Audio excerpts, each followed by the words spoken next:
I always tell people that you're more capable than you think you are. Be original. Don't be like the guy on the radio. Great music will prevail. So I would tell people, make great music. Don't make other people's music. Make your own. Money don't make me, so I just say, you know what? I just gotta be happy in my life. Build your team. Look around you. Figure out all these parts, because you can't do it all yourself. You're gonna burn out and get tired. Never burn any bridges. You never know who someone's gonna be. I must not fear. Fear is the mind killer.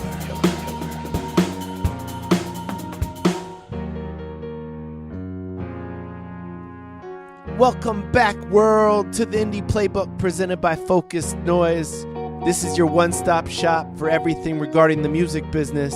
So make sure you check out focusednoise.com for some of our back episodes. You'll hear some great interviews and some great advice from the likes of Slim Kid Trey from The Far Side, manager Steve Lobel, columnist Soren Baker, and many more, so make sure you check them out. So as you know, many of our guests that we've interviewed so far for the show have a wide-ranging, diverse skill set when it comes to the music industry, and today's guest is no different. Josh Levine, who started his career as a journalist, writing for the likes of The Source, Double XL, Vibe, and Urb, among others. He went on to manage WC from the Westside Connection, and he eventually created his own lane in what he calls culture marketing. So many of you may remember the Scion campaign that Josh created for Toyota, in which he targeted a younger demographic through activations in nightlife, DJ, art, and street culture. And Levine's currently the CEO of Rebel Industries, where he's created a ton of brand partnerships, including pairing Mazda with Mayer Hawthorne and bringing 7-Up into the EDM world. So first and foremost, Josh has a ton of great ideas and the ability to calmly navigate between the arts and the corporate world. But even so, success isn't guaranteed. And Josh is a great example of hard work, dedication, and follow-through. I've really enjoyed getting to know Josh over this past year or so, and I think this is a great episode for young entrepreneurs, any aspiring marketing moguls, and even for artists. So check it out and enjoy.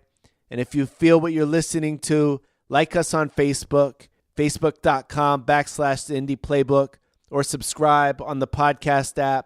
Tell a friend. Let it be known. Spread the word. We really appreciate the love. Check it out. Here's Josh Levine. Say you're talking to a computer developer, right? Okay. Someone who has no idea about marketing or culture. I try not to. Okay, but say you get stuck in a party talking to this guy, Yeah. right? And you have to explain to him briefly what you do and get him excited about it. What do you say? Yeah, so usually I just try to make something up, like I'm a firefighter or some nonsense like that. I have a friend who's a really big A&R executive, and he's like nervous about, telling people what he does because they're just going to like shove a demo down his throat. So whenever we go out, he always makes up some crazy story about what he does for a living. That's got to be one of the worst jobs you get hit up by everybody. For sure. They're like, oh, really? My cousin, Yeah. Excuse me. So no, if I were to take that question seriously, so the way I say it is that I help brands make investments into culture. So I help them connect into music, art, fashion, film, food, technology, just really the stuff that people care about. Right. And I've tried to find ways for brands to make that fun for people, to make the things that people already love better, and that's going to help brands sell more stuff.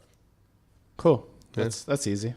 Sometimes, yeah. Yeah. Yeah. No, I don't mean the job's easy. I mean the explanation. No, but it is. But then people go like, but what do you do? Right. They want to like, I swing a hammer and I hit a nail kind of answers. Right. Actually, I think that's worse with people that do understand the marketing business, because they're like, what do? You produce events, or you do, you make ads or whatever. And so for me, like, the output of that is less interesting than the idea of it, right? Or the process. I'm like, I'm sure I'll make an event or an ad or a Facebook page or whatever if that's what the situation calls for. Yeah. Okay, so kind of taking it back, you're from the Bay Area, right? Yeah, I grew up in San Francisco until I moved here to LA for college. Right. Yeah. And what attracted you to street culture in the first place? I mean, I grew up the only Jewish kid in a mostly black neighborhood. San Francisco is really racially diverse. So I was always surrounded by, people of every background, but specifically my neighborhood was mostly black. And so, it's funny thinking about that question. And I've thought about this a bunch lately as hip hop's kind of evolved. But for me, like, that was just part of everyday life. And at a certain point, like street culture was part of everyday life. And at a certain point, it became hip hop. But it wasn't like, I didn't get into street culture because of rap music. It was like the other way around. And so, when I was real little, like we were listening to Kool and the Gang and the Gap Band and that stuff. And then one day, Sugar Hill Gang came out, and all of a sudden that's what we were listening to. Right. And so, I don't know. What attracted to me is that's just what we were around.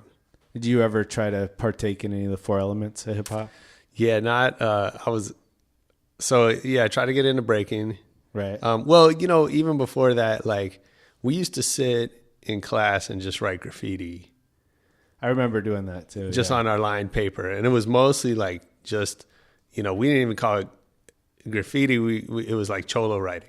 Right. And it was just like trying to perfect the letters just in pencil, no 3D, no wild style, like before all that. Right. Just pencil, letters, trying to get those R's perfect. And, but we would spend hours and hours doing that in, 3rd and 4th and 5th grade. And, but I never went out and hit walls.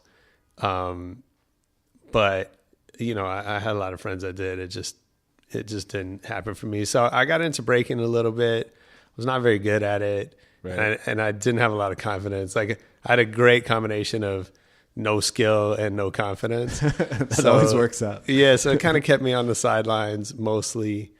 But,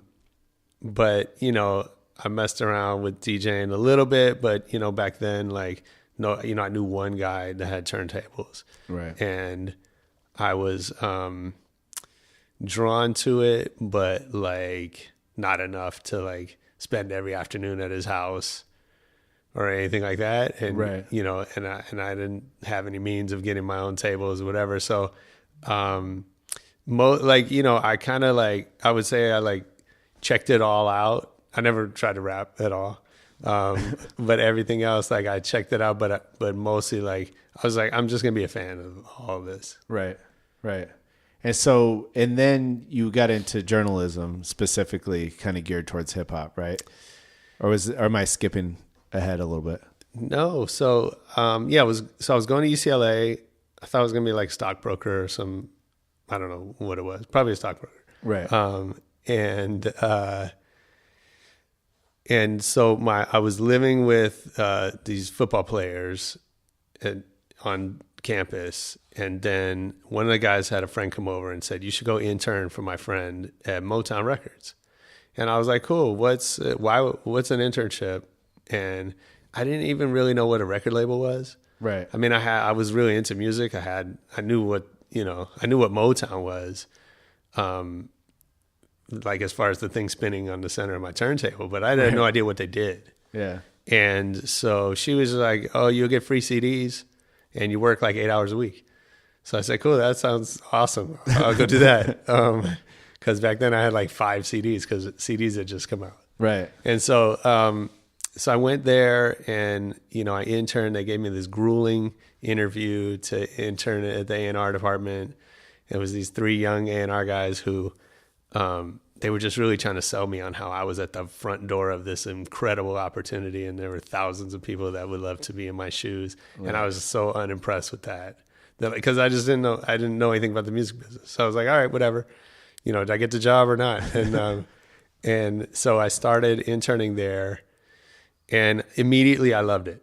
Like I couldn't really put my finger on why, but it was, I don't know, it was a combination of just like being around this culture that meant so much to me my entire life. And the fact that I could actually have some role in that just seemed incredible. So like 2 weeks later, I was completely sold. I had no use now for college because I already knew what I was going to do and it didn't require a degree. Right. But I just decided I would finish. And so I went into the school paper, to your question, and I said, hey, I want to write for the paper. And, I found the arts and entertainment editor, whatever. And she goes, okay, go take this class and they teach you all the basics of journalism, whatever. And I said, no, I don't want to take, I already have my classes. I want to write for the paper. Right. She said, okay, well, bring me some clips. I said, well, what's a clip? And she's like just tired of talking. So a clip is an article that you've written, right? Which I said, well, I haven't written anything because you haven't hired me. Right. And so she's like, okay, just write something and bring it in so I can see it. So, all right, fine. So I went to see Cypress Hill that night. They were signed, I think, to Columbia, but the record hadn't come out yet. So they were just, most people had never heard of them. Right. And even, everyone in my school at the time, like these kids, like in the paper, they're into Soundgarden and Nirvana and all that. And so nobody there knew anything about hip hop. They probably knew Run DMC and Public Enemy, right. Beastie Boys. Yeah. So I bring in this review and she's like, all right, fine. And she printed it. And then all of a sudden I become like their rap critic. And in hindsight, I should have taken that class because I didn't know anything about journalism or how to structure an article or any of that. So but it was a daily paper in the second biggest city in America and, the big school. So all of a sudden I had like this clout that, I could get on the phone with any record label. The publicity department would take my call and was excited to hear from me and would happily set up interviews and do all that. So I had like this great platform to build something. Huh. And so then from there, who gave you your first professional writing experience?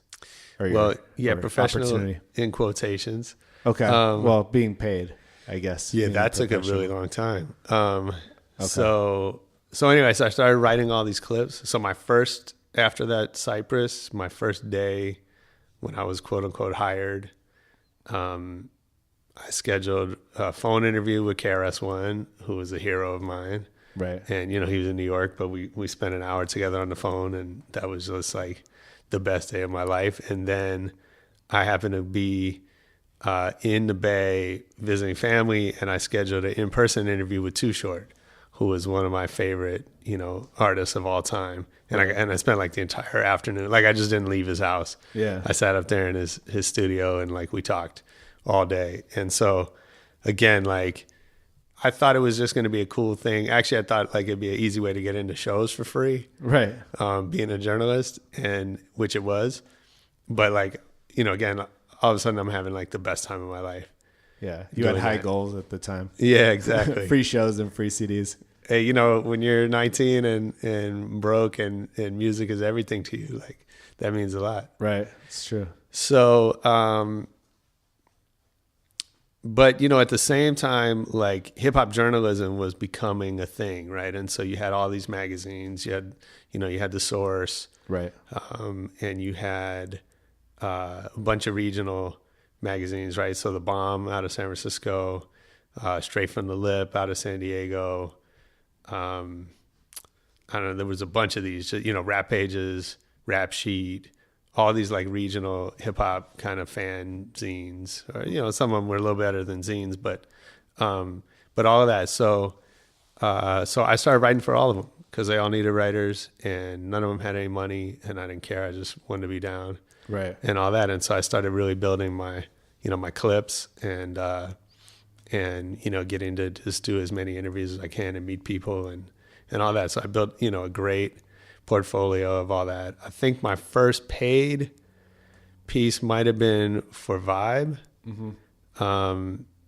And so, Sasha Jenkins, who was a friend of mine, had started Ego Trip and I was writing for them. And then he was writing for Vibe and he brought me, he walked me into Danielle Smith, the editor. Right. And I think she assigned me, I wrote 2 pieces for them. I think it was Method Man. Mm-hmm. And so I got to go interview Meth for Vibe. And that was like, that might've been the first check I got. Right. Or maybe The Source. I wrote for The Source a bunch. They needed like a guy on the West Coast that could handle what was happening in the G-Funk and like the whole Bay scene that, you know, at that time, like the community was really still divided. And so the Source was New York centric and had this reputation for really only giving love to the East Coast. Right. And so they, you know, the guys there didn't entirely support that. Like they wanted to combat that. So they wanted people on the West Coast that understood the scene out here and could be part of that. So what do you think Sasha saw in you at first to kind of help you get that platform? Yeah. I mean, it was a magical time, I think, when there was just this community of people that were down to help each other. Mm-hmm. And so, you know, I got Sasha and Elliot. I introduced them to my editor at The Source, who ended up hiring them. When I graduated college, I went to work at a magazine called Urb, right, which was, you know, based here in LA and was covering hip hop and kind of the rave scene. Mm-hmm. And so, you know, I got to hire those guys to write for me there. And then they hired me to write for Ego Trip. And so it wasn't like, you know, there was just this sort of fraternity of people that all loved the same thing. Right. And so, you know, you wanted to just help each other out, just because. Right. And, you know, some of my best friends are people that I met in the clubs, you know, in the early 90s because, you know, you go out to see a show and you'd see some dude and then like you see him again the next night and again the next night. And then finally you're like, I guess we're friends now. Right. And then one day you go, you know, eat together or whatever. And then, you know, with some of those guys, here I am 25 years later, like we're still really close. Right. Because I think it was such an intense time when like, you know, first of all, if you're in this business, you're spending every waking minute in it. Yeah. I mean, it shows the importance of building that network at an early age. Yeah. And kind of because everyone's on the same level at that point and if they're all as motivated and driven as you are, a lot of them they're going to come up with you. And for sure. And if you have that network from the beginning, it's like, I mean, I'm sure you can make calls to those guys now, even to this day. Yeah, totally. And I don't, you know, I always like cringe a little bit when you see people talk about networking as this like activity that you do. Right. I mean, it's just, I think I get how in certain circumstances there's a place for that.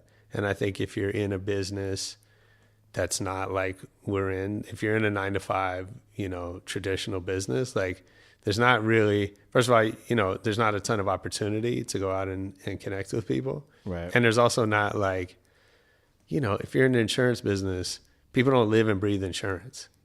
They just don't care. They do the job right. And then they go home. You know what I mean? But in the music business and entertainment and the creative fields, like a lot of the people, like that's all they care about in life is making that art or being around it or being part of that whole process. And so, you know, it's just a different dynamic to where, you know, I never felt like I was networking. I felt like I was just, you know, living, and then you would just meet like-minded people and, you know, you'd either find some work to do together or you wouldn't, or you'd help each other out, or you would just be friends. Right. So, I mean, then what do you think of some of the younger journalists today? I mean, a lot of it is, you know, with blogging, it's kind of like just copy and paste and you write a quick couple lines and that's it. And take pictures with your favorite artists and act like they're your best friends. And yeah, I don't know any young journalists. I would like to. Yeah. To kind of understand how they come at it. You know, I think, you know, like it's easy to criticize, especially, you know, younger generations that, you know, are like, you know, when I was 19, I didn't have anything figured out. You know what I mean? I thought I was smart because I was getting free CDs, you know what I mean? Yeah. And so, but I do think, first of all, I gave up on music journalism. I had to get out of it myself because it was interrupting my love of music. You know, I found again, writing for a daily newspaper and, you know, after writing for magazines for about 10 years, I really felt like I had nothing left to say. And I felt like it was so just repetitive. Right. And also, you know, I was jaded. right? And so I was listening to everything with an ear towards like, how many stars do I give this, or whatever. You know, I got into some personal stuff, like you know, I wrote a Warren G piece for The Source that was hugely controversial. Warren indirectly threatened my life. He didn't come at me, right? But he kind of like in public, was, you know, threatening The Source and whatever. And you know, the problem with that for me, like on some levels, it's kind of fun to be in the middle of that drama when you're in your early 20s, and you know, and I wasn't actually like afraid, right? But you know, what it did for me is it ruined my love for that Warren G record that I love that record. Right. You know, Regulate is still one of my favorite songs of all time. And I think it's, you know, it's a masterpiece. Maybe not the whole album, but like that song is genius. But I couldn't listen to it because I was like, this dude, you know, I had problem with him personally, and like, but that's not why I got into it. It's the opposite of why I got into it. You know? So I had to walk away from journalism for that reason. And so I don't know, I don't pay a ton of attention to what's happened, but like you said, I think the problem is the whole dynamic of media has changed, and where, you know, those magazines I mentioned they could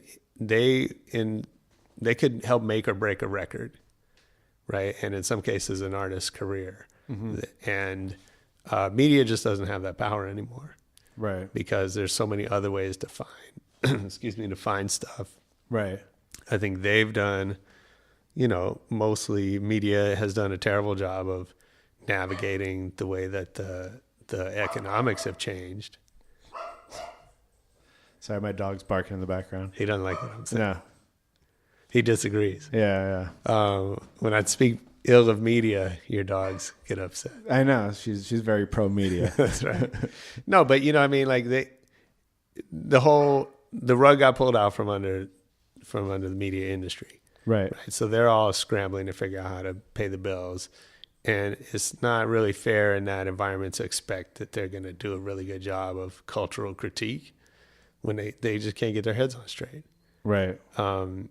And, you know, at the same time, like, so I don't know that there's, you know, I would equate it to the music side, right? Like when I was a kid, you know, we would get an album and we'd rush it home and get it out of the plastic and spend the afternoon with it, you know, listening, reading the liner notes, you know, just really digging into the record and the artwork and the, you know, all that stuff. Right. And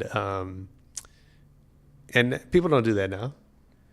It's true. Right? Like you don't even download, you stream the track and you do your thing and whatever. It doesn't mean you don't love it or that it's not great music. I'm not, right? That's not a critique of that. It's just the environment changed. Right. And so I think the environment for critique has, you know, similarly changed, and it's a much more shallow engagement. So, you know, everyone reposts blogs, you know, whatever, because that's what works or that's what they know how to do. Right. So then you got out of journalism, and is that when you got into management? No, I got into management kind of along the way. Okay. I actually started in college. A buddy of mine who was a musician asked me if I wanted to manage him, and I said yes, even though I didn't know what a manager did. So that seems how a lot of managers started. Well, yeah, I'm sure. And that's been a theme in my life, is just kind of say yes to stuff. Yeah. And we'll figure it out as we go. There's a downside to that, it turns out. Not at the beginning, though, I think. No. Right? No. Do you find that's important? Like when you're just starting out, you have to just take on everything you can and learn as much as you can.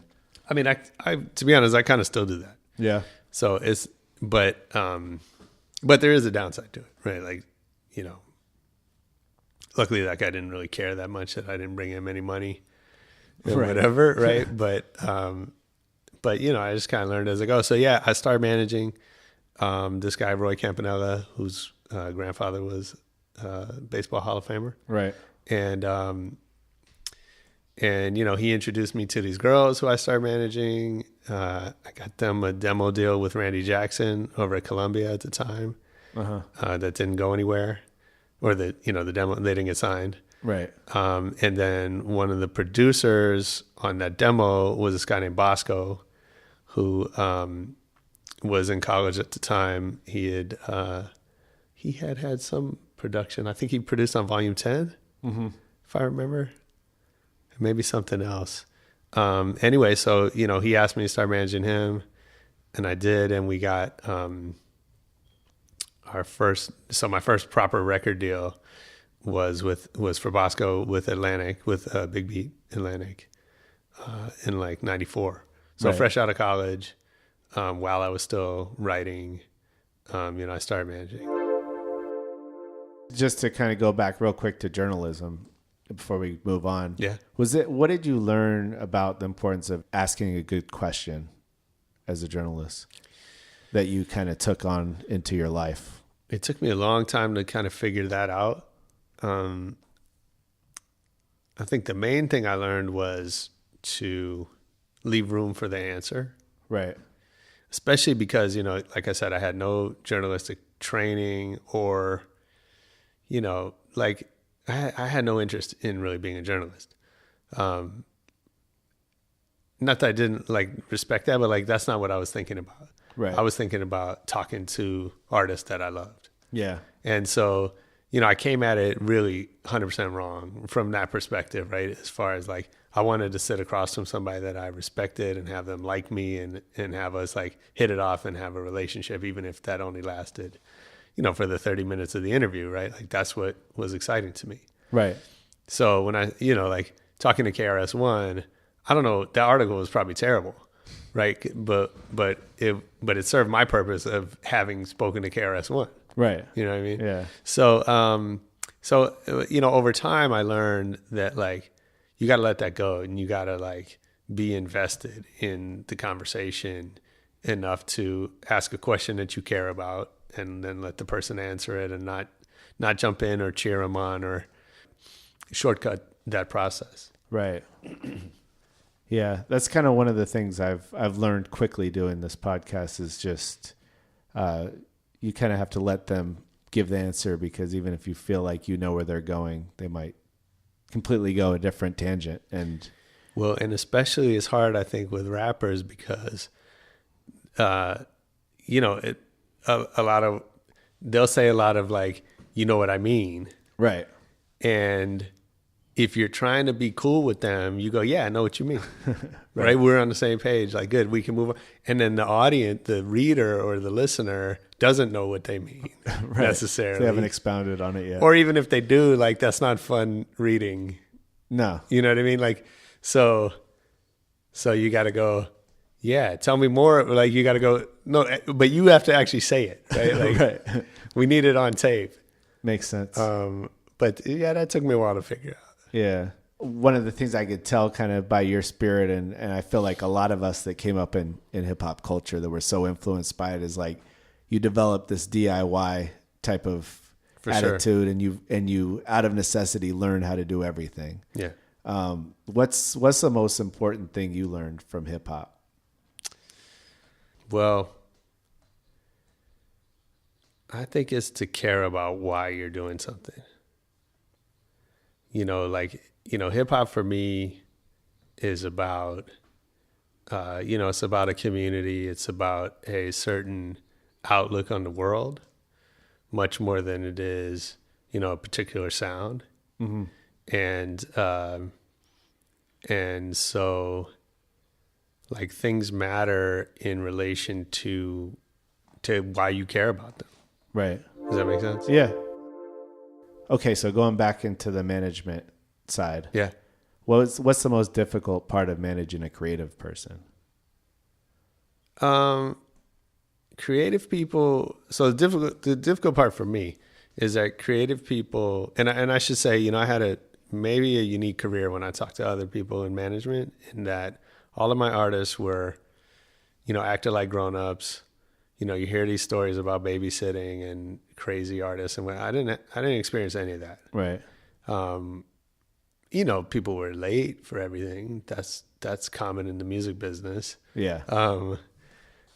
So nothing ever starts on time. But besides that, I was dealing with really responsible people.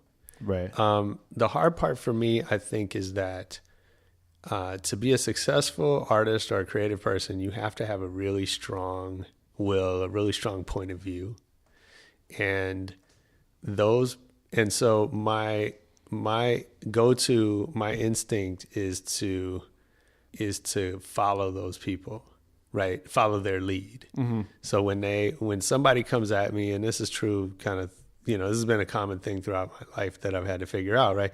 When somebody comes at me unsure, then I tend to like lead them and help them figure it out. When somebody comes at me like, I know the answer, this is the answer, let's go do it, I tend to fall back and let them lead. And the problem is that your job as a manager is sometimes it's to go make it happen for the artist, but sometimes it's to tell the artist, hey, you're wrong about this, or I don't think you're considering this other, right? And so I didn't, I had a situation with a band I was managing. I tried my hand at managing rock bands. It was a mistake. Yeah. Because it's not my music or my culture. Like it just wasn't the thing I loved. Although I thought they were great, but it wasn't my thing. But I took a band to meet with the label in New York, and we had this like messed up flight that was delayed, and we didn't get in until the middle of the night. And the artist, it was me and the artist flying together, and she was like all pissed off at the label for booking these flights. And the next morning she's like, I'm too tired. You go to the meeting without me. And I was like, yeah, fuck these guys. Like they, like they messed up. You stay home and rest. Right. So I go to the meeting and I'm like, she didn't make it because you guys blah, blah, blah. And they had like brought, everyone from the company out to meet her. And they were going to roll out the red carpet. Yeah, like this whole thing that, and it was really important, for her to see them and them to see her. And she was just kind of being short-sighted about the whole thing. And, granted, she was tired and annoyed and whatever. So she was making a decision out of that. Mm-hmm. And it wasn't until years later, like I realized my job as a manager in that moment was to make her get to that meeting and to realize, to have the bigger picture in mind. Right. And it's not to say that you should never, that might have been the right answer in certain circumstances. Right. But, I didn't have the experience to know. And more importantly, I didn't have the perspective that was my job. Right. And that I would have believed at that time that like my job was to kind of follow the orders from my artists. Do you think by nature you're more like I have this issue myself, that's why I'm asking. I think that it took me a couple of years to just be more bold and just kind of, people are screwing around, you got to call them out on it. Or, for sure. I think I had the tendency to just be more passive and want to make people happy. Yeah. Is that something you kind of had to get over too? 100%. Yeah. Yeah. I think that's one of those things, like this industry, like if people see any weakness or any passivity, it's like they'll just jump all over it. For sure. Yeah. Yeah. And there's a time for everything, right? And so, and I think you also have to do it in a way that works for you, right? So now that I've been at this for a long time and I've, had the opportunity to coach and mentor other people, like that's been a big part, is that, you can't do it the way I do it, and you can't do it the way you see, somebody on TV, or like you gotta find your own style. Right. Right. And so for me, because I don't love like combativeness, like that type of confrontation. I don't love like imposing my will on somebody else. Right. So I'm more likely to say, hey, let me show you a different side of what might happen. Right. Like here's a potential consequence of this action that you're about to take. Are you willing to accept that? Right. And if you are, then okay, then that's your choice. Right.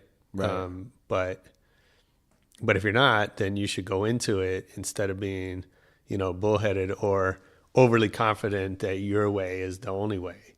Right. You should go into it understanding that there's a variety of outcomes and that might happen, and which ones are you comfortable with? Yeah. That's a good way to go about it. Yeah. It works sometimes. Yeah. You know? Well, Yeah. Everything works sometimes. Exactly. So you mentioned mentoring people. Yeah. What is the one thing that you make sure you teach everyone you take under your wing? Well, it's kind of related to what we were just talking about. I mean, I think on the one hand, I always tell people that you're more capable than you think you are, right?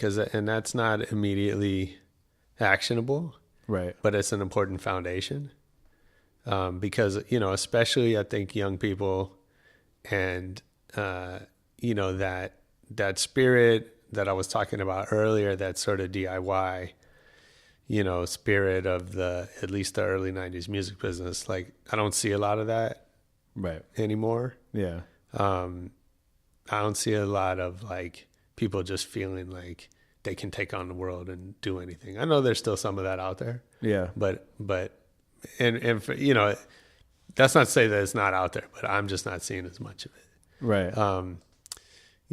And so I definitely try to impart some of that to people, that like the world, everybody that I've hired, I always kind of say, like, this job is going to be as big or smaller as you make it. Mm-hmm. Right. That like, if you're looking for somebody to sit over your shoulder and tell you what to do all day long, then go somewhere else. Right. But if you want a platform to build something for yourself, and you're going to fall down along the way, and you're going to achieve more than you thought you could, like, we could do that together.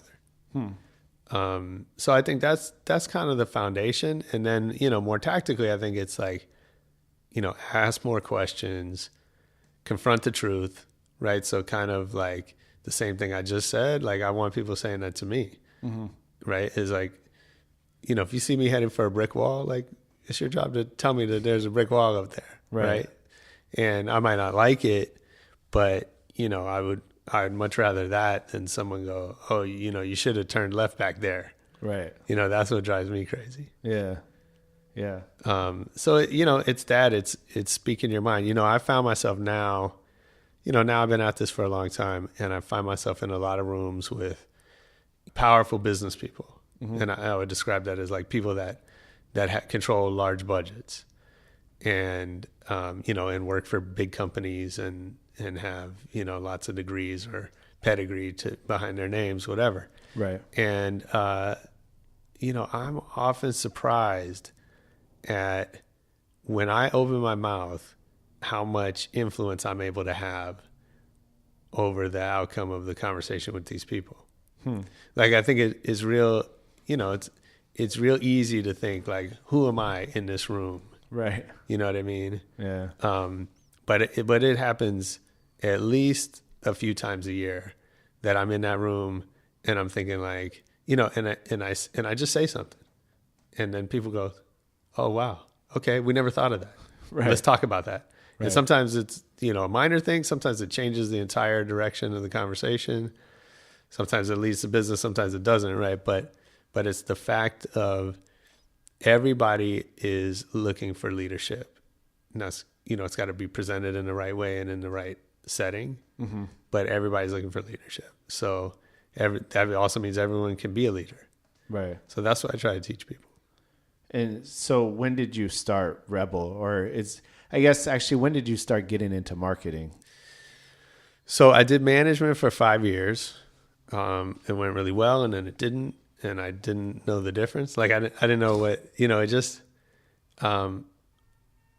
there were too many parts of that job that weren't right for me. Right. Although I had some success and I had a lot of fun. But it occurred to me that it wasn't a great fit. So, I was kind of figuring out my next thing. And, I'd mentioned the magazine Urb earlier.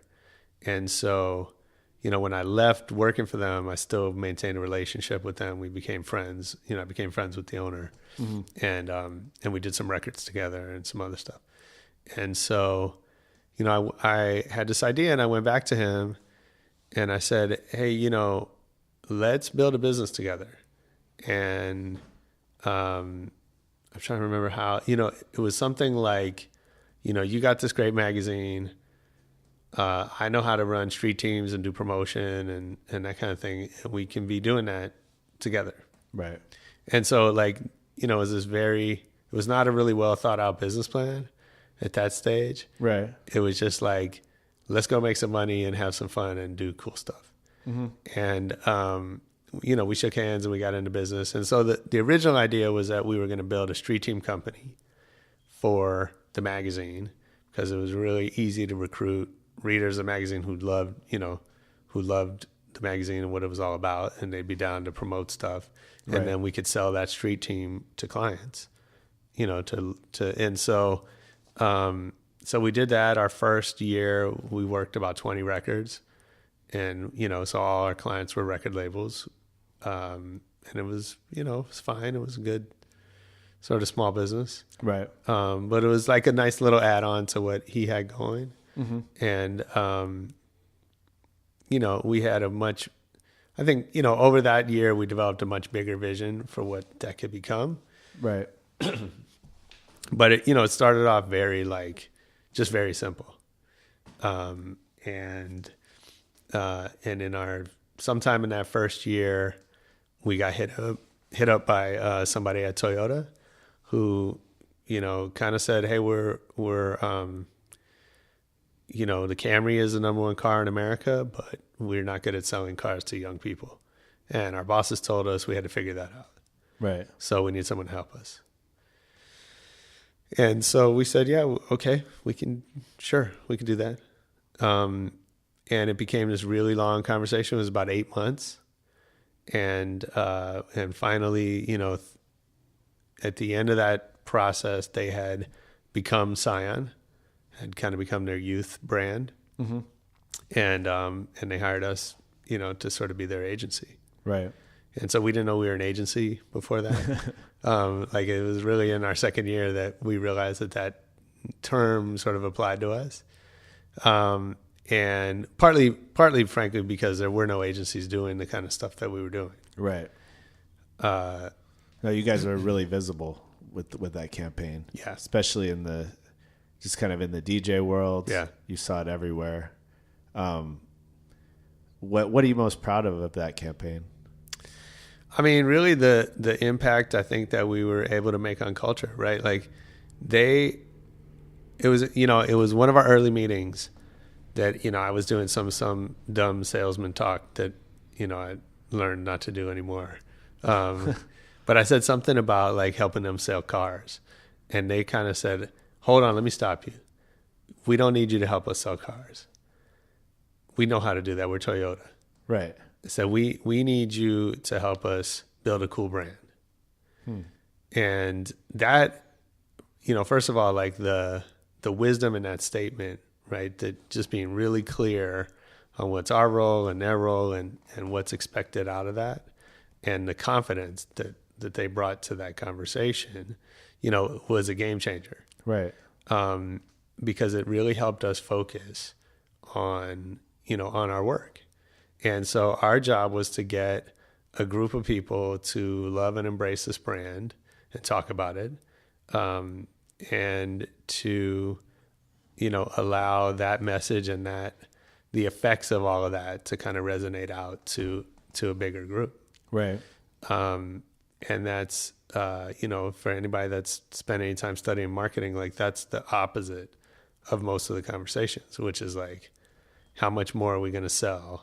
Right. As a direct result of this thing on this day, right? I had another client, years later, a cell phone company who was we're going to track same day sales in our stores in the markets where you guys do events and see if there's a spike. Right. Luckily there was, so we kept the business, but I was like, don't people are just going to turn and run to the cell phone store the second they see you. Yeah. And I was like, no, don't do that. That's not, how it works. Right. So what that enabled us to do was reach out to this community that we knew of DJs, of graffiti artists, of writers, of, creatives of all different types, fashion designers, event promoters, and, put money in their pockets, put promotional opportunities in front of them, allow them to kind of be part of something. And so we were able to touch, at the height of it, we had probably a couple hundred people on payroll, indirectly, that whether it was sponsorship fees or whatever, right, that we were putting money into, money and resources and attention from a major brand into this really niche community. Right. And we were really sensitive about trying to do that in a way that was respectful and was not, wasn't too heavy-handed, which, as you can imagine, is hard because there's a lot of different viewpoints and opportunists, and there's just a lot to manage with that. But that was really important to us, right? Because we came from the culture, and the whole point of this exercise that my partner and I, were on was to bring brands into that culture, not to kind of overrun it. Was there a lot of that before you guys did that with Scion in terms of street marketing, or marrying brands with the culture? So there were street marketing companies. When I was part of my in college, I worked for a really short time at Loud Records, which was also the Rifkin company. Right. So they had a label and a street team company. And as far as I knew, that was the first street team company. Right. That did that as its core business. Yeah, I interned at Relativity, which was kind of leading up to the Loud days. Yeah. So, and he had, Rifkin had PlayStation, and, he had corporate accounts way back to the early 90s. Right. And so it was some of that same stuff. I mean, that's sort of part of what gave me, the confidence to go start my own thing, was having been around that and seen how it works. Right. But it was, so, it was similar in that way. It was different in the sense of that job was strictly distribution. Right. So that was getting flyers out, getting stickers up, getting product into people's hands. That's all those companies typically did. Right. So you had that, you had Cornerstone, which was a radio promotion company that kind of got into the tastemaker marketing, along the way, right? So they were sending records to DJs, and then they started sending other stuff to DJs. And they had the mixtape and the I forget the other one, the alternative rock one. Oh yeah. I know what you're talking about. I forget what, but they had a series of mixed, promo music that they were sending out. And so, they were around, they hadn't launched a fader yet. So we kind of came at it from the opposite. We were the media side first, and then we got into marketing. Right. But no one was doing this. So there were people out there that were doing stuff like that. No one was doing this comprehensive immersion into a culture. And so by that I mean, for Scion is the best example. We designed their logo. Mm-hmm. We did their instead of a car brochure, we made a magazine for them. We did, hundreds and hundreds of events that we produced, thousands of events that we sponsored. Right. We commissioned over 400 works of art, original artwork. We started out just giving out promo CDs, and then we ended up making records. So it still exists, the Scion AV record label, which was, putting artists in the studio to record and make music. So no one was doing all of those things. I think, at the beginning, I would say we were the only ones that were really creating content that was original content around that. And no one, very few brands, we could probably count on one hand the brands that are that immersed in that many different ways into a particular culture. Yeah. Yeah. So say you want to marry an artist in a brand now. Yeah. You come up with an idea, you come up with a concept. Can you kind of take us through the process of how you approach both and how you put it together? Yeah, I mean, it's so different now because everyone's doing it, right? And that at the time, not to say it was easy, but certain parts of it were easier. Mm-hmm. in that you had a little bit more of an open playing field. So now, everyone's got, every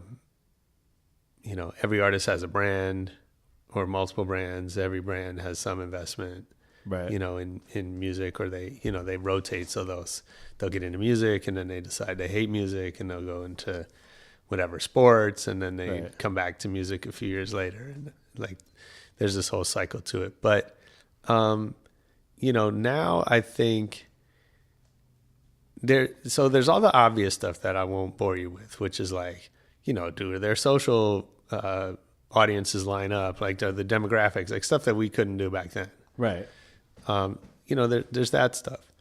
But, that's kind of the easy part, if you will. The other part, I think, is, so the way that I approach it is less about, do you want to work with this brand? So, most of my work now is on the brand side, right? So I represent the brands. Mm-hmm. So if I'm trying to put something together with an artist, I start with the artist and I say, what is it that you want to do for fans that you can't do on your own, Mm-hmm. right? That you want to create, that a brand could help with. And, we start there, because unless we're talking about like, you're going to be in a commercial for this brand, like that's fine. But frankly, you don't need me for that. Right. Now, what I can do is help you, help a brand see that, like, this artist isn't as cool as you think they are, or they're, they've peaked and they're maybe on their way down, or, that kind of thing. Mm-hmm. But frankly, that's not really my, I haven't made a career out of sticking artists into advertisements, because I don't really believe in that. Mm-hmm. I don't watch ads. I don't read ads. I'm not a consumer in that sense. So that whole thing doesn't really make sense to me. And, and what I think the popular way of doing that is, let's find somebody really big and pay them a bunch of money that they don't need. And that's going to reach a huge number of people. And I think that's like, I get it, but it's also, I think there's very little value in that equation. Right. I've always been a champion of the idea that the lesser known artists have tighter relationships with their fans. And so there's more value in that relationship with the brand. Right. That's a good point.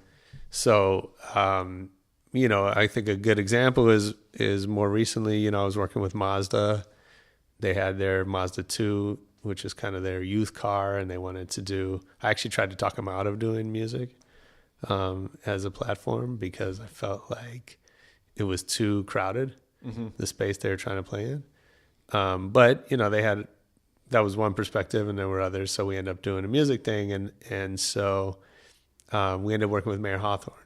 Right. And we went on tour with him. And so, for him, so I had that conversation. He said, I want to go do a tour. We're in between records right now, and I want to, go out and do a certain kind of show. He had a really engaged fan base that was, really active on social.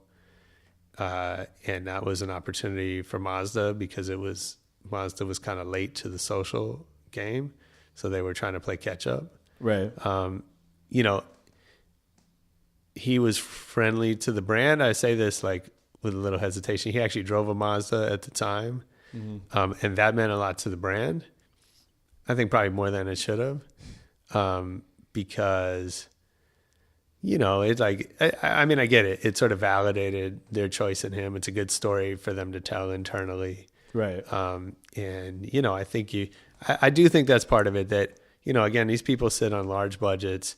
It's not their money. They're not wealthy, right? But they're spending large amounts of money, and they kind of, they want to spend it with people that they genuinely like or respect or admire or whatever. And so when artists show interest in a brand, either by purchasing it or just by having, by extending some courtesy or some, some indication of interest in a brand, like that means a lot to corporate people. Right.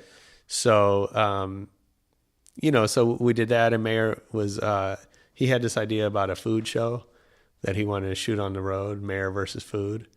And it was like in each city, we didn't do it on every city, but in a bunch of the tour stops, he went to like the local, like kind of cool dive that was like where all the locals went. So I'll forget all the names, but it's all on YouTube. But like, the burger spot in this city and the pizza in that city and the rib joint or whatever, nothing fancy.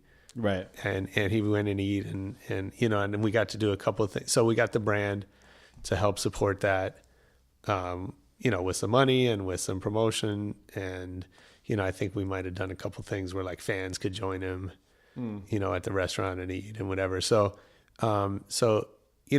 it came from that perspective of like, how can this brand help you achieve your objectives? And then because that puts us in a partnership, right? As opposed to like, a sponsorship where it's just about the money. It's just about what I've promised you and what you've promised me and all that. It's more about, okay, we want to do this cool thing together that ultimately fans are going to love. Otherwise it doesn't count. And then the brand can help facilitate that. Say someone's trying to get into your industry, right? And I guess I could mean marketing or music, and they're feeling like they can't get any doors open, or feeling unsuccessful. What do you recommend they do to create their own opportunity? Yeah, I think it's what you said. You got to go create it for yourself. If you can't, I'm trying to think about if there's a difference whether you're in music or marketing. I'm not sure that there is. Because I think in both cases, the problem I see in marketing is that people are just like gung-ho, but they don't really know why.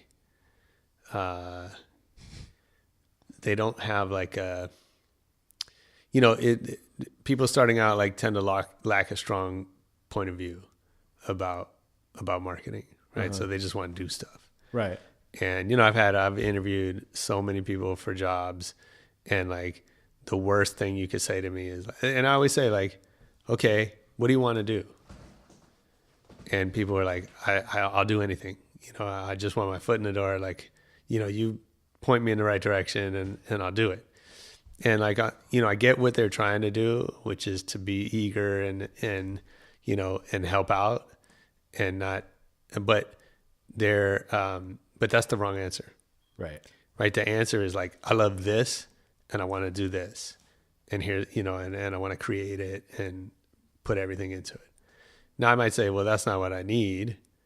That might be a risk you have to take. Or you could say, well, what can I do for you to get to that point, right? Like we can have a discussion there, but you want somebody that's really passionate about something. Even if we don't end up working together, like that's fine too. But so to that point, I think you got to create it for yourself. If it's marketing, if it's music, that's easy. It's a demo, it's a show, it's a YouTube following or whatever, right? Mm-hmm.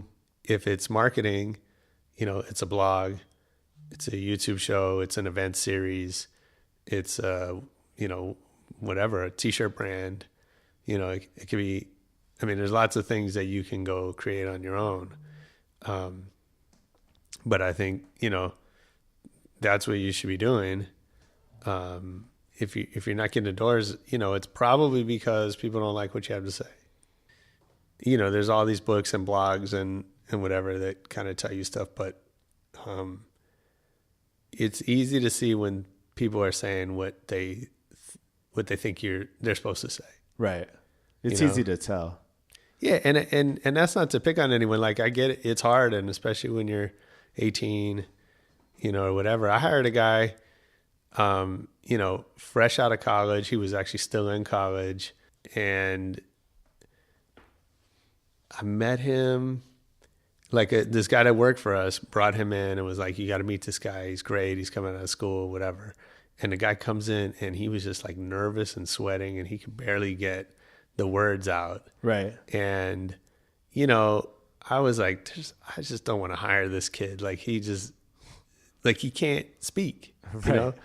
And it turned out like, and we hired him because of this other guy, like recommended him, and we gave him, you know, as a strictly entry level assistant job, whatever.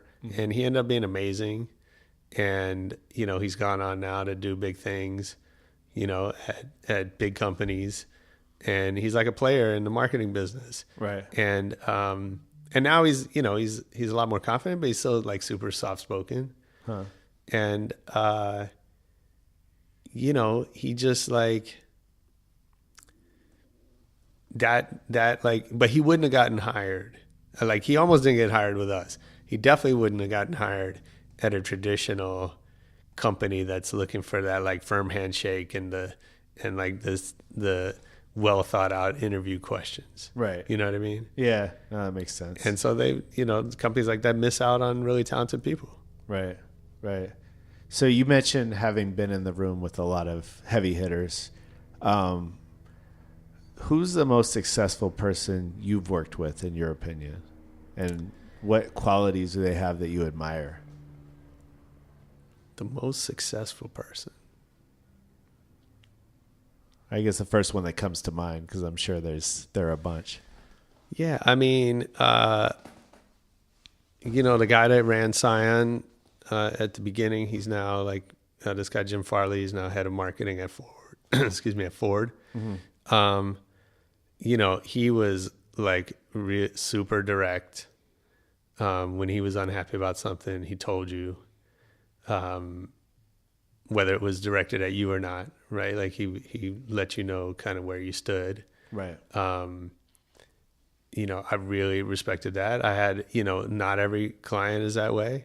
And I'm sure, you know, working with artists, like, you know, I had a time when, you know, we've always hired a lot of young people. And so I've given a lot of people their first jobs. And, you know, often those people are then in situations working with clients. And I've had to have a lot of conversations with people that like something's not going right. And I say, and I talk to them about it and I say, oh, but the client's happy. Right. And so, and in their minds, that means like everything is good because I just saw the client, you know, I just saw the client yesterday and she was happy. Right. And like, we don't have to worry about this. And, you know, and what I've had to explain is that there's a good chance that client will never tell you that they're not happy. They'll tell me that we're fired, but they won't tell you that they're not happy. Right. And because now, you know, some people are, it's kind of back to what we were saying earlier about your style, right? Like some people love to abuse that position of being the client and tell everybody when they're unhappy. Right. And other people don't like confrontation and they're just not going to tell you until it gets too bad and then they move on to somebody else. Mm-hmm. And so it's a really dangerous position to be in to have client satisfaction as your primary kind of metric. Right. Right. It should be one of them. And especially if they're not satisfied, right? Like that's a different, like that should be on your radar. But the fact that they're happy doesn't mean that the job's done. Right. Right. I'm sure it's the same working with artists, right? You might have artists who are happy with the fact that even though they're not getting any shows, right, they're not gonna be happy for too long and they may not tell you until it's too late. Yeah, that's true. So what do you do to kind of head things off early so you don't hit a wall with these huge issues without having some notice? I think so. There's a couple things. One is, you know, I've learned to start every relationship with kind of setting the rules, right? Which is like, hey, you know, we're going to do things a certain way because that's how we were used to doing them. If you need us to change, then just say so, right? Right. If you need, you know, whatever it is, if we send something at night and you need it in the morning, if we send, you know, like we'll do this a lot, you know, working with clients, we'll send them a sample report at the beginning before we, you know, most of our clients, we send like monthly reports. Right. Right. So we'll send them a report at the beginning, a sample, and we just say, look, here's what our report's going to look like. If you want something different, then tell us. It's not a problem to change it. Or if it is a problem, we'll tell you that's a problem, right? But like, but it's just being really open with that information and say, hey, now's the time for us to kind of make adjustments so that everyone's happy. Right. And so what that does, it's not really about the report. It's about, let's have a relationship where we tell each other what we need and be grown-ups about it, right? I think the same thing of like, so it's setting the ground rules. When should we talk? What kinds of things, what should we do or not do? What are the things that are, and then as you get into a relationship, I think, we like to say, hey, we've been working together now for 3 months. Is there anything you'd like us to do less of or more of? Right. Right. Because we can adjust. Right. And so I think it's easy to assume that the way people are doing things is always the way they're going to do them. And so we want to take that off the table and just say, look, we can be flexible if we need to, but we have to know. Right. And then I think on the flip side, it's kind of saying, hey, things may come up that, I don't know how I'd say it, but like things don't always go 100% according to plan. Mm-hmm. So if I see you guys doing something that deviates from what I understand the plan to be, is it okay if I ask about that? Right. And, give them the opportunity to say no. Right. And then you can refer back to that, right? Yeah.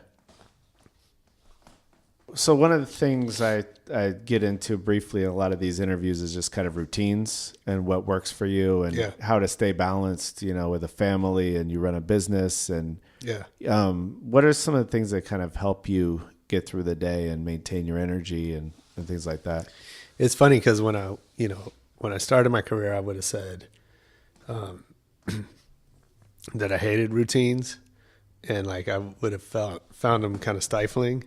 And now I'm like, I'm a huge, I think it's because I've learned to kind of set my own routine and not have that dictated to me. That's a big difference. But I rely heavily on routine. So, I wake up every day, pretty much 5:45 and I do a little, I do like a 10-minute yoga thing. I do like a 10-minute meditation. I drink some hot water and lemon. I kind of go through this morning routine that takes care of my body and my mind. Right. Then I try to go work out, and I'm pretty like 7-day a week workout something. Right. And so, doing that just helps kind of set the stage, not only of just taking care of myself, but helping just like feeling better. Yeah. I think it's those. I mean, the morning routine is kind of the big one, partly because I know the day is sometimes going to get, out of my control. Right. Phone starts ringing or whatever. And so having had that kind of base, is really important. Yeah. Yeah, no, I find that especially as I get older, it's for sure. But I think you're right. Setting your own routine is so different because we all operate so differently, and some people work better at night. And for me, I've kind of found, and I used to think I wasn't a morning person at all, but now I find like that 10 a.m. to noon is like my sweet spot where for sure. I could get like 80% of my stuff done during those 2 hours and then kind of drag my way through the rest of the day. Yeah. Do you have like a certain time of day where you feel most alert? Yeah, I do. And it's challenging for me because it's definitely the mornings for me. Uh-huh. And so like, before I had a kid, I would do a lot of my writing at like, 7 to 10 probably. Uh-huh. And now that's when I'm with him, like before school and all that stuff. So, so I lost definitely kids will kill your productivity for sure. That's true. They give you a lot of other things, but not that. Right. But yeah, I'm definitely in the mornings. Like at night, I can't, I can't really, it's really hard to be creative for me at night. Right. Right. And do you set goals often? I do. I'm really inconsistent about it. So I usually do some kind of like yearly planning. Definitely like when I started the company, I built a business plan and kind of created a vision for that. And it's been interesting. It's happened to me 2 or 3 times where, I'll create some plans and then I kind of forget about it and go, I'm not good at like, weekly review or that kind of stuff. I spent a lot of time studying like Stephen Covey, who's got the, this whole like goal setting, and like these weekly check-ins and whatever. And I just like, I'd set it all up but I'm not good at being consistent.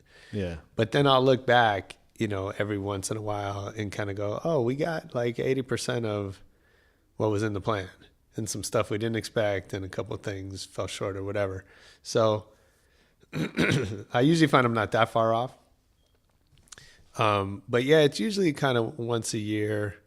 And then, I read a lot and sometimes I read something that like sends me down a different path with planning or whatever. Right.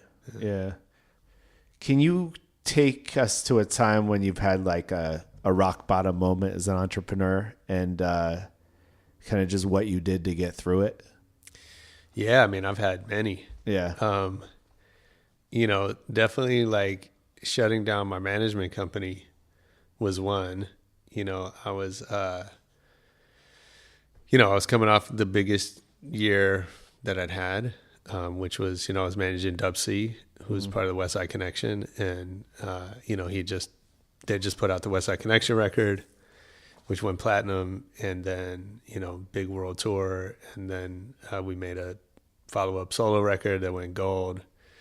And, we're having a great time. I'm like 26 maybe. Right. And it's like, you're not getting rich off that, but you're like, things are starting to happen, and then all of a sudden, all that just bottomed out. Like, I think 2 things happened. One is Biggie and Tupac got shot, and all of like the industry, whether it was concerts or radio, everyone just backed away from gangster rap. Right. Like it was all, it's all fun when it's on record, but then when it started happening in real life, like everyone just said, we're good. Right. We've had enough of that. So at the same time, the label that he was on got sold.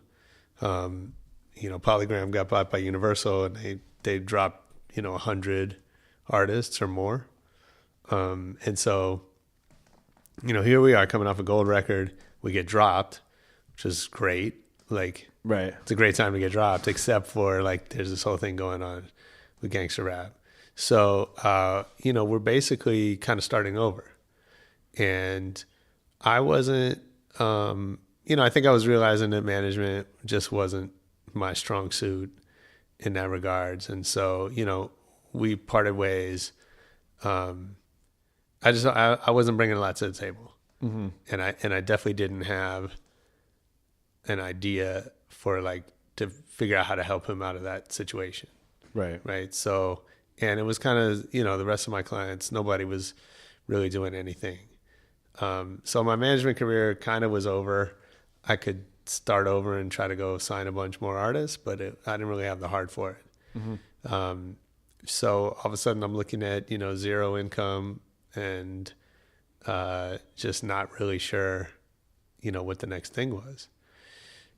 So, it was a combination of like doing some work of, soul searching and stuff like Stephen Covey and Zig Ziglar and like, some virtual coaching, I guess I would call it. Right. Like, relying on resources. And then, so that to help me kind of like create a new vision for myself. Mm-hmm. And then, and the rest was relying on my network, right? So I immediately I ended up going into business with a close friend of mine who had a great business that I thought I could make better. Right. And it was like, cheesy as it sounds, like there was a Tony Robbins thing that I was reading at the time that was like, he told some story of like, I'm gonna make you $1 million and you give me 10% of it or whatever. I forget Right. what the thing was, but it was this idea of like figure out where you're going to add value first and then go get that job. Yeah. And that comes back to what we were talking about earlier of just making things happen for yourself and not giving the answer of I'll do whatever you want me to do. Right. You're so much more valuable to anyone that way. And especially someone who's so busy and has all their own problems to deal with. Like they don't need someone else that they need to show the ropes. For sure. Yeah. And that I think is I think there's a business there of, I believe in that idea of finding entrepreneurs who are successful. So what I've learned since then is like, if you're running a successful business, there's certain points where it's really hard to get to the next level. Mm-hmm. And there's probably, tens of thousands of people every year that are in that scenario where they have a cool business, it does well, but they really want more and they don't know how to get there. Right. They don't have the skill set maybe, and they don't have the time or the bandwidth to go figure it out because they're busy running that business. Right. So that was kind of my pitch to Raymond at Urb, right? Was like, you have a business that's doing really well. Let me build something on top of it. Mm-hmm. Right? That there's no way he was going to be able to do that on his own. Mm-hmm. Right? Because he was running a successful business. Right. And that's a full-time job. And it's mutually beneficial. Yeah. Because you can use their platform and lend some credibility to what you're doing. Absolutely. And you're bringing them money that they don't have to work for. Yeah, and I think that's I think there's a business model there, right? Like I see so many businesses, especially now in the online space and apps and all that, where it's like, someone thinks they have they see something and they think they have an idea for a better version of it or something, like how to improve on it. So then they go start their own. Right. And like, I always wish that they would just go work together. Right. And like, just go make that thing better. I mean, maybe that's easier said than done because now you get into personalities and right. And all that. And, there was a lot of ways that Raymond and I were like not ideal partners. And that after a while that kind of came to light.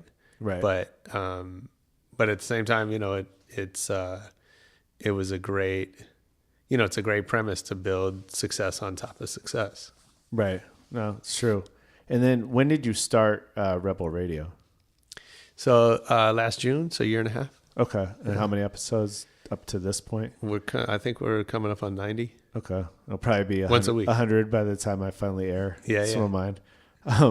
So what's the best thing you've taken away from doing that? Oh man, I mean, everything about it's just been great. Yeah. Like, for me, it came out of the idea that,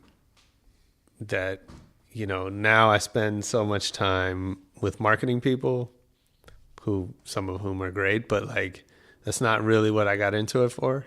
Like, I definitely got into it to be around creative people and creative thinking and, I think have really interesting stories to tell. Right. That's been the greatest part. The part that, surprised me a little is like when I bump into people that listen to the show, or I have friends that I talk to that are like, oh, I heard this thing on the show. Like, that's amazing. Like, I mean, I don't know.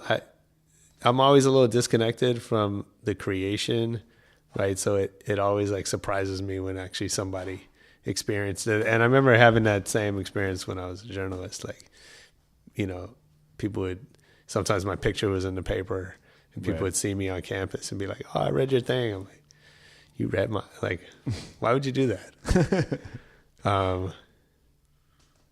Yeah. So that part's cool. Yeah. So it's kind of similar to your podcast. I have like a series of quick questions I call the Encore. So nice. If we can run through them, I guess a lot of podcasts do that these days, but it's a good way to get through a lot in a little time. Sure. So what's the worst part of your job that no one in their right mind would ever want to do? Well, I don't know if this is a good answer. I don't like managing the finances. It's necessary. So I don't know that no one would want to do it. Some people like it and some are much better at it than I am. But for me, it's just tedious. Right. Yeah, I'm the same way. I think for people who come from a creative background, that's not where you want to spend your time. Yeah. What's the one tool or piece of equipment you use for work that you couldn't live without? Phone. Okay. It's crazy, like, to think how we got anything done. Yeah. Without the phone. And I started my career, sending faxes. I started as we used to do club, promotion back in the day, and we would have a mass fax list and just fax out like 700 faxes overnight, whatever. Wow. And it's amazing to me that anything got done before we had mobile. Yeah. Yeah. And isn't it amazing as a business owner to just be able to be anywhere and handle what you need to? Yeah. Okay. So kind of going back to your experience with management, and I know things have changed, but if you had a $10,000 budget to release on an album that was already mixed, mastered, and packaged, what would you spend it on? And I'm kind of saying this more for the independent artists. Yeah, sure. What's the priority? What's the... Well, so hopefully you're going to need some type of great video content. Hopefully you can get it for free. So you can save that 10,000 if you can find a homie that's good with the camera, whatever. Right. But, and that doesn't have to be fancy. Like, don't spend all your 10,000 on a music video. That's for sure. But like, but you got to have that part. I think, if you're going to spend the money, it's probably on a feature, right? Getting somebody on your record that has a following that's going to help expose you to new fans. Mm-hmm. 'Cause the rest you can kind of get for free. Right. Right. Like, your social, all your, all that should happen. Your, like I said, your video, you should be able to get somebody to make that happen for you. Yeah. It's good advice. What do you think about hiring a publicist for a young artist? I think you should do it yourself at the beginning. And then as soon as you can, and as soon as, like, the problem is putting $10,000 into a publicist, there's a decent chance that you'll get somebody that works somewhat hard for you and doesn't get anything. Right. Right. And that's not, everyone's got a horror story to tell about publicists. And, I've had plenty of bad experiences and some good ones. Right. But it's not, they can't make press happen.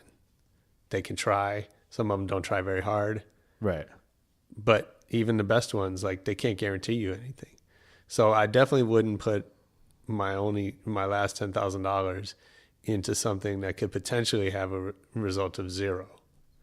Right. So if you put it into a feature with an artist that you love, that brings you to a fan base, then at the very least you got to work with an artist that you love. You've always got that on. So when you fail and are no longer an artist, like, that's a memory for the rest of your life that you got to spend some time and create with somebody that you admired. Right. That's true. I think the other thing, and I don't know exactly where the money goes, but you should spend it on getting your show together. Yeah. Right. Because, you can, because that's where you're going to make most of your money, is touring. Right. It's good advice. So knowing everything you know now, do you feel like following your passion is good advice? I just don't know another way to do it. I mean, I don't necessarily know that it's good advice. Like, I think,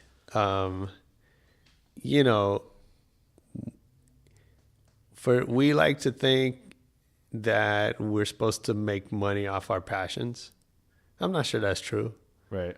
Like, I don't know that you're any happier or better off doing it that way, but it's just the only thing I've ever known, and nothing else has really kind of made sense to me. Right. What did you think when you were say 21 that you couldn't live without that you realize now isn't so important? I'm going to say it the other way. When I was 21, I thought I definitely could live without a family. And I never really thought I'd be married and faithful to one woman at that age. Right. And now that's a really good thing. Yeah. Huh. No, that's great. What mistake have you made that you learned the most from in life? Not taking shots when they come up. If you had to start again without your network, but knowing everything you know now, what would you do to start earning a living in the next 30 days? Man, that's a good question. I mean, luckily it's you'll never have this situation, hopefully, but you never know. Well, without your network, so you won't have that because you've already built that. But yeah.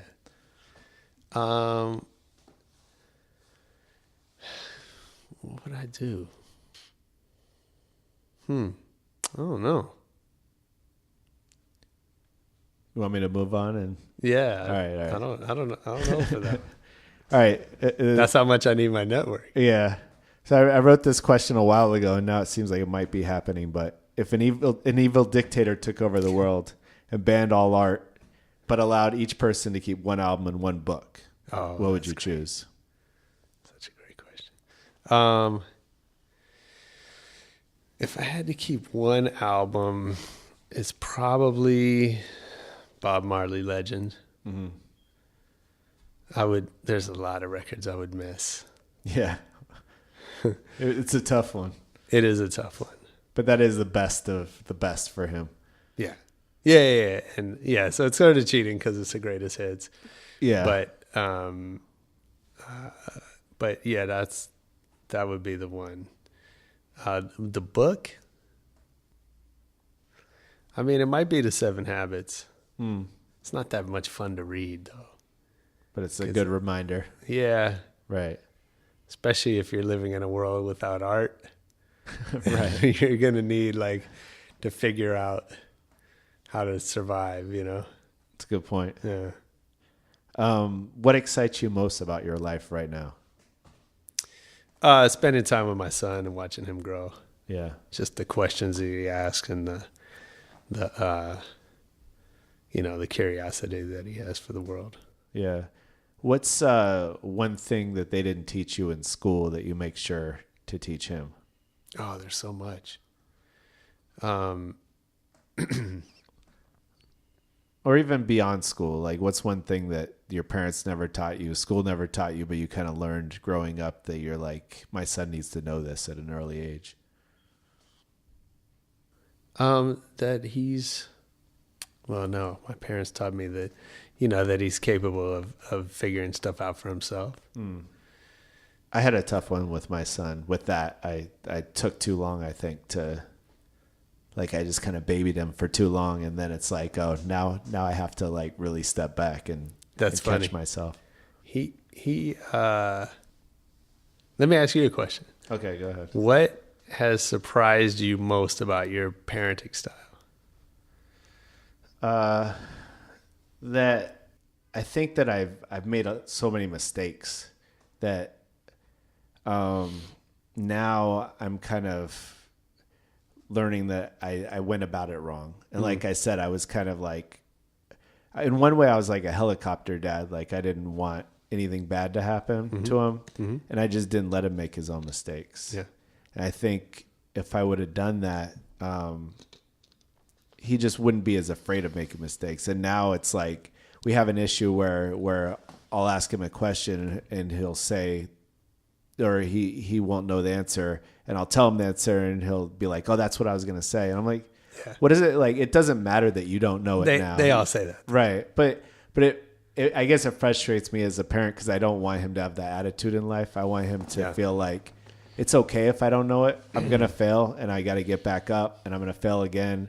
And it's okay because everyone I know who's successful has failed a bunch of times. Yeah. Yeah. So I want to revise my answer. Okay. because it's really that it's to teach him not to try to be cool and not to worry about if he's good at stuff. Right.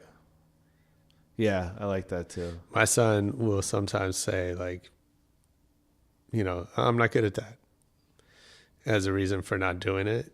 And my answer to him, which works sometimes and sometimes not, right, is important to caveat that, is that you were not good at anything until you were.